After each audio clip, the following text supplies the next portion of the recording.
किसी भी प्रकार से छोटे पूरे लालच में आकर या किसी गेमिंग के नाम पर या किसी और माध्यम से आप अपने खाते का उपयोग इस प्रकार के ठगों के झांसे में नहीं आए। ये तक पकड़ पाते हैं, मान लीजिए एक पकड़े दूसरे पकड़े तीसरे चौथे में तो वो जाके पूरा विदेश पैसा चला जाता है। तो ये बड़ी एक नई फिनोमेना आई है और इससे सभी लोगों को सतर्क रखें। और आप ये विभिन्न खातों में इसने ट्रांसफर किया है देश के, और करीब 8 केस पूरे देश में इसके खिलाफ रजिस्टर है। उसमें एक अपने यहाँ भी तो ये केस रजिस्टर है और इसको लेकर हम इन्वेस्टिगेशन कर रहे हैं। इसके खातों का उपयोग डेफिनेटली 8 खातों में तो हुआ ही है, इसके अलावा और कितने खातों में हुआ वो भी है। और इसके जो सहयोगी हैं इस जिले में उनका भी हम पता लगा रहे हैं। इसने बताया है कि कुछ इसके सहयोगी थे, उनके भी खाते उपयोग करता रहा है।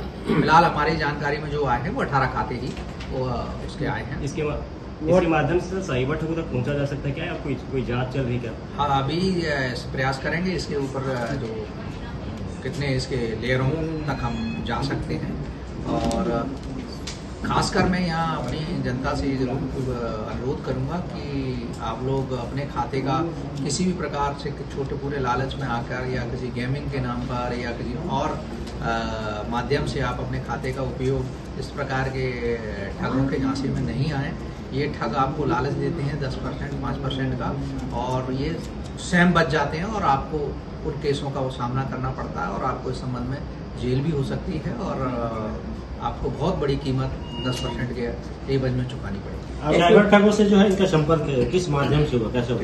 इस व्यक्ति का कहना है कि मेरा टेलीग्राम के माध्यम से कुछ एप्स हैं, यूट्यूब वीडियोस हैं जिसमें ये लगा है कि आसानी से पैसा कैसा कमाएं, और इसी झांसे में ये व्यक्ति आया है और लगभग 1 साल से ये काम कर रहा है। सर, एक बैंक वालों की भी भूमिका संदिग्ध लग रही है, उनकी भी कार्रवाई होगी क्या? हाँ, बिल्कुल ऐसा लग रहा है कि 4 खाते एक ही बैंक में एक ही नाम से और एक ही टाइप का खाता, जैसे सेविंग है तो सेविंग ही एक बैंक में, कैसे एक ही ब्रांच में 4 खाते हैं, इस संबंध में भी हम विवेचना में शामिल करेंगे, उनसे भी पूछताछ करेंगे उनका क्या नियम है कि एक व्यक्ति के कितने खाते खोले जा सकते हैं, उस संबंध में भी। आरोपी ने कुछ और नाम भी बताया सर, उनसे भी पूछताछ? हाँ, आरोपी ने कुछ नाम बताए हैं और उनसे हम बुला के उनसे पूछताछ करेंगे। अगर उनका उपयोग उनके खातों का हुआ है या मील अकाउंट के रूप में तो उनको भी हम जेल भेजने करेंगे।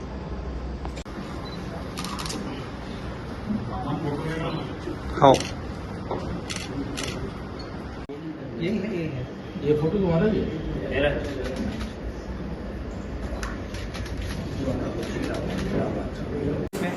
स्टेट है और इस बारे में उनके फादर्स वगैरह, मम्मी वगैरह को पता है हुआ कि नहीं सर? अभी इस संबंध में पता लगाएंगे, उनसे पूछताछ करेंगे उसके माता पिता से। तो फादर के नाम से खाता, मदर के नाम से नहीं? दोनों के नाम से। एक फादर के नाम से, तो उससे भी जरा पूछेंगे। वैसे मुझे लगता है अलग अलग राज्यों में 8 जो है ठगी के इसके खातों में जो पैसे आए हैं उन मामलों में 8 अलग-अलग राज्यों में 8 लोग जगह पर इसके खिलाफ मुकदमे कायम हैं।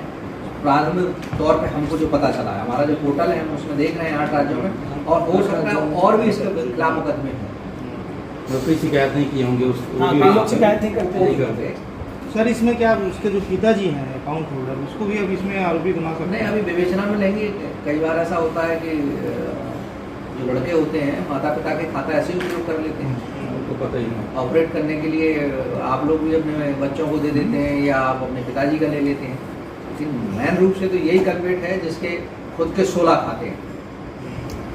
सर, इसका संपर्क कैसे हुआ? ये कोड़ी का है, फिर इधर इनका टेलीग्राम एक ऐप है, उसके तहत इसने आजकल तो इंस्टा, फेसबुक, टेलीग्राम, यूट्यूब में ठग जो है ना कुछ वीडियोस डालते हैं, आसान पैसा इससे कमाएं, घर बैठे कैसे पैसा कमाएं, तो इस टाइप की चीज़ों को देख के इसमें आया। सोशल मीडिया डालते हैं। 10th में टॉपर रहा है, 10th में टॉपर, तभी ये दिमाग लड़का ये अच्छी खबर दे रहा है।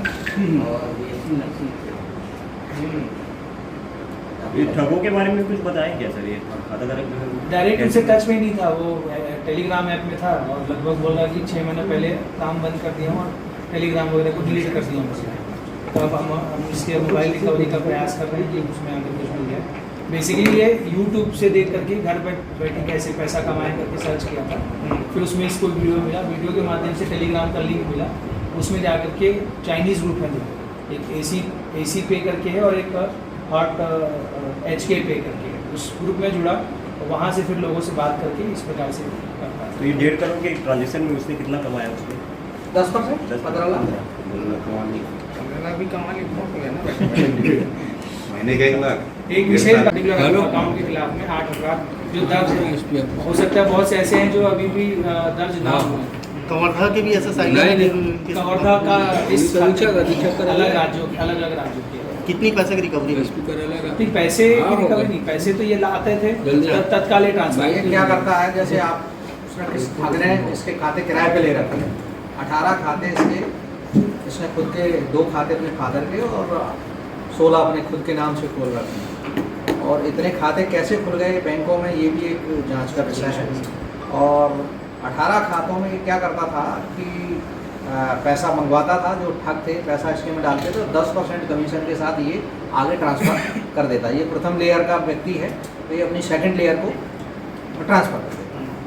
और इस प्रकार इसने करीब करीब 1 से 1.5 करोड़ की ट्रांजैक्शन पिछली 1 साल में किया है। और भी हो सकता है कि और भी ट्रांजैक्शन के बारे में हम निकाल रहे हैं इसके में। और ये 10% अपना कमीशन लेके उस पैसे को तत्काल ट्रांसफ़र कर देता है। ये इसकी मॉडस ऑपरेंडी है। सर ये ग्रुप से आप कौन से स्टेट वगैरह से ऐसे जुड़ा हुआ था, कोई बड़े ग्रुप से जुड़ा था? ये करीब टेलीग्राम के माध्यम से टेलीग्राम के माध्यम से कुछ लोगों ने, अभी हमारा क्योंकि विवेचना में है ये प्रकरण, तो हम उन सबको गिरफ्तारी के प्रयास करेंगे जिन जिन से ये जुड़ा था। कवर्धा में भी कोई शिकायत है? कवर्धा पुलिस के हाथ में कैसे लगी? ये क्योंकि हम लोग म्यूल समन्वय पोर्टल के द्वारा हम लोग निगरानी रखते हैं म्यूल अकाउंट पर। तो म्यूल अकाउंट वो अकाउंट होते हैं कि जिनका बार बार उपयोग पूरा हो, जिसके पास आमदनी कुछ नहीं है और बार बार उसमें पैसा आ रहा है और जा रहा है, आज आया और शाम को चला गया, इस तरह के अकाउंट होते हैं। तो उस पर नजर हमारी जो साइबर टीम होती है, हमारी छत्तीसगढ़ की साइबर टीम और हमारी भारत सरकार में जो साइबर टीम है वहाँ की दिल्ली की, वो भी नज़र रखती है। तो समय समय पर अलर्ट आते हैं, उस अलर्ट के आधार पर हम लोगों ने ये कार्रवाई की है। और जब इसको पाया गया कि हाँ ये, तब इसकी गिरफ्तारी हुई है। और क्या जायसवाल नाम है इस लड़के का? मोहन जायसवाल नाम का लड़का है, पौड़ी थाना क्षेत्र के अंतर्गत चौकी क्षेत्र के अंदर रहने वाला है। और कब से वो है तो इसका अपन अभी पता लगा है। कहाँ से गिरफ्तारी कहाँ से हुई है? पौड़ी से। पुणे से। ये सभी खाता जो है जिला में ही है सर कि अलग अलग लोगों का है इसका जो है? ये ज़्यादातर बैंकें हैं अपने ज़िले की बैंकें हैं और कवर्धा की हैं। और कौन कौन से था उसके सबसे ज़्यादा हैं बैंक? HDFC के 4 हैं सर। HDFC के जैसे 4 खाते हैं, बंधन बैंक है, बंधन बैंक है। ज़्यादातर जो प्राइवेट बैंक सभी हैं बड़े बैंक का खाता है, सबका खाता है इसके पास। और सबसे बड़ा शोचनीय और प्रश्न ये है कि इसके 18 खाते खुले कैसे एक ही व्यक्ति हैं? हमारा एक खाते खुलने में तो बड़ा दिक्कत लगती है। तो ये बैंक भी इसके शक के दायरे में है कि ऐसा क्यों कर रहे हैं? अभी ब्लैंक का सभी खाता है राशि है उसमें? नहीं सब खत्म हो गया, मतलब ट्रांसफर कर दिया। तुरंत ट्रांसफर हाँ तुरंत ट्रांसफर करता है। ये इनके हैं ना अपने अभी स्टेटमेंट पैसा आया में उसको मैसेज आ जाएगा कि क्या होता कितना है, पैसा आया कितना ठगी रखे। के केसेस को विवेचना या आरोपी तक पहुंचना इसलिए मुश्किल हो जाता है कि कॉल लगाने वाला दिल्ली में बैठा है, उसने एक अकाउंट कवर्धा का है तो एक अकाउंट में दिया कवर्धा से फिर वो चल देगा, हो सकता है कर्नाटक से मुंबई और फिर पश्चिम बंगाल, ऐसे वो लोग चैनलाइज करते हैं कम से 8 कम खातों में। मैंने कम से कम 3 तो रखते ही रखते हैं। मान लीजिए यहाँ से आपने ट्रांजैक्शन आपको किया 10% मेरे को मिला, आपको किया आपने तीसरे को करिए 10% आपको मिला। ऐसे जो साइबर फ्रॉड हैं वो कम से कम 30% पैसा अपना खर्च करते हैं, 70 अपना ले जाते हैं। वो इसके क्या होता ज़्यादा है कि आरोपी विदेशों से भी तार जुड़े रहते हैं इनके। ये जो ऑपरेटर होते हैं इनके में वो विदेशों में है। सबसे बड़ी विडम्बना ये है कि हमारा इंफ्रास्ट्रक्चर हमारे भारत का उपयोग करते हैं, व्यक्ति भी हमारा होता है। तो हम जब पकड़ते हैं तो हमारे दूसरी और तीसरी लेयर तक पकड़ पाते हैं। मान लीजिए एक पकड़े तो दूसरे पकड़े तीसरे, चौथे में तो वो जाके पूरा विदेश पैसा चला जाता है। तो ये बड़ी एक नई फिनोमेना आई है और इससे सभी लोगों को सतर्क रखें। और आप पत्रकार बंधु हैं तो लोगों को सतर्क करें कि कोई इस प्रकार का खाता अपना किसी को ना दे, और देगा तो फिर कार्रवाई होगी तो फालतू जेल में जाना पड़ेगा। थोड़े से लालच में 10% 5% की ये अपराध भी झेलना पड़ रहा है उसको। सर ये मोहन जो है सारे खाता का ऑपरेट खुद करता था? खुद करता है, सैम उसको सारे खातों को ऑपरेट करता है, इवन फादर के खातों को भी खुद ऑपरेट कर रहा है। इसका मोबाइल नंबर सर एक ही है कि अलग अलग? एक ही मोबाइल नंबर एक ही मोबाइल। सारे खाते में जामताड़ा से भी जुड़ा हुआ है क्या यूपी? अब अभी जांच चल रही है उसमें। अभी स्टेट है। कहाँ से हुआ है? और इस बार